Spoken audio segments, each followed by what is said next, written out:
नमस्कार, मैं पुबाली देव pearls of wisdom में आप सभी का स्वागत करती हूँ। आज हमारे समक्ष जीवा पब्लिक स्कूल फरीदाबाद के अध्यक्ष श्री ऋषिपाल चौहान जी उपस्थित हैं। नमस्कार सर। सर, मैं आपसे पूछना चाहूँगी, जीवा पब्लिक स्कूल की शिक्षा पद्धति और राष्ट्रीय शिक्षा नीति में क्या समानता है? धन्यवाद पुबाली जी। नमस्कार। जब जीवा पब्लिक स्कूल का जन्म हुआ 1994 में, तो हमने जो है बहुत समय इसमें लगाया, महीनों लगाए कि हम स्कूल क्यों खोलें, स्कूल खोलकर हम क्या करेंगे, स्कूल के अंदर अध्यापक किस प्रकार का होना चाहिए और बच्चा क्या होना चाहिए और वो क्या बनेगा।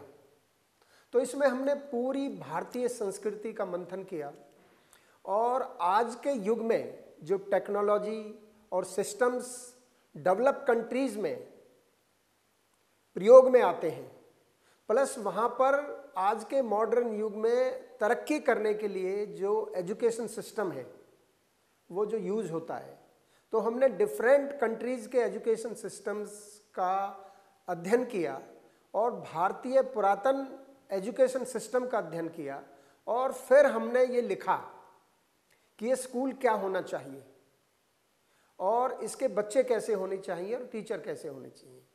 तो ये आज की जो शिक्षा नीति है वो बिल्कुल इसी चीज़ पर डिपेंड करती है या बनाई गई है कि जो बच्चे हैं वो हेल्दी हों। तो उसके लिए हमने शुरू से ही आयुर्वेद का स्कूल में प्रयोग किया कि हमारा खान पान कैसे होनी चाहिए, दिनचर्या कैसे होनी चाहिए, ऋतुचर्या कैसे होनी चाहिए, हमें कौन सा भोजन अपनी प्रकृति के अनुसार करना चाहिए, कौन सा अवॉइड करना चाहिए। फिर हाइजीन है, सफाई का कैसे ध्यान रखना चाहिए, किसी भी मौसम के अनुसार जब मौसम बदलता है तो हमें कौन से प्रिवेंटिव सूत्र अपने जीवन में प्रयोग करने चाहिए। फिर अपनी शरीर को अच्छे विटामिन देने के लिए रिजुवनेटिव पार्ट भी हमने स्कूल में प्रयोग करते हैं। पेरेंट्स ने पर्सनैलिटी फोल्डर में देखा होगा, वात पित्त कफ और भोजन के बारे में बताया गया है। इसी प्रकार हमारी कैंटीन में जो बच्चों के लिए भोजन बनता है उसमें बच्चे पार्टिसिपेट करते हैं और उनको इस चीज़ का ज्ञान होता है। दूसरा पार्ट है कि बच्चा खूब धन कमाए तो उसके अंदर स्किल आए। तो हमने जब ये स्कूल बनाया तो यहाँ लिखा भी हुआ है दीवार पे कैंटीन के बाहर कि बच्चे के अंदर creative thinking, decision making, problem solving, analysation, visualisation, बच्चा अपने जीवन में अपने निर्णय खुद ले, अपनी प्रकृति को समझे। और हमने जीवा पब्लिक स्कूल ने करोड़ों रुपए लगा करके एक मल्टीपल नेचर सॉफ्टवेयर बनाया। तो 4th क्लास के बाद हर बच्चे को ये मालूम है कि मैं अपने जीवन में क्या बनूंगा। और तीसरा पार्ट इसमें यह है कि अपनी संस्कृति को समझे, अपनी फेस्टिवल्स को समझे। तो हमारी शिक्षा जो स्कूल की शिक्षा नीति है उसमें लिखा है that you become well adjusted member of the society. तो ऐसा नहीं है कि बच्चा सफल हो जाए और अपने माँ बाप का ध्यान रखना छोड़ दे, आप रिलेटिव्स को ही भूल गए, भाई बहनों को भूल गए। अपने समाज के अंदर आप कैसे एडजस्ट होंगे, इसके लिए ज़रूरी है कि हम अपनी जड़ से जुड़े रहें, अपनी संस्कृति को, अपने ट्रेडिशंस को, अपने फेस्टिवल्स को। हमारे पूर्वजों ने, हमारे माँ बाप ने हमारे लिए क्या त्याग किए उसके लिए हम कृतज्ञ रहें, उनकी हम केयर करें।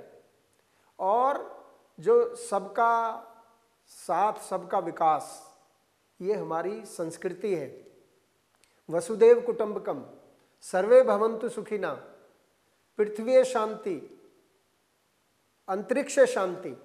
तो इन सब प्रिंसिपल्स को लेकर के जो आज की शिक्षा नीति बनी है और जीवा पब्लिक स्कूल की जो शिक्षा नीति है वो दोनों समांतर है।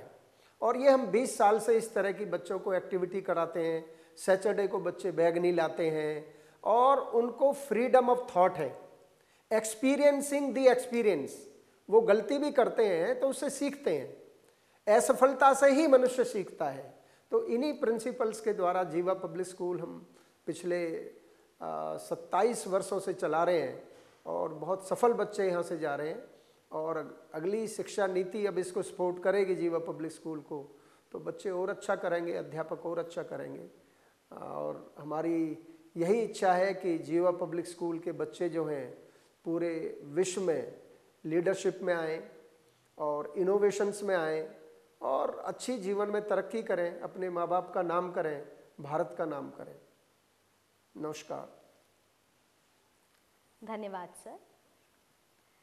शिक्षा के क्षेत्र एवं आपके बच्चों से जुड़े हुए हम कई प्रश्नों के उत्तर पर्ल्स ऑफ विजडम में खोजने की कोशिश कर रहे हैं। अगर आपको हमारी ये कोशिश अच्छी लग रही है तो YouTube पे जाएं और इन वीडियो को लाइक, शेयर और सब्सक्राइब ज़रूर करें।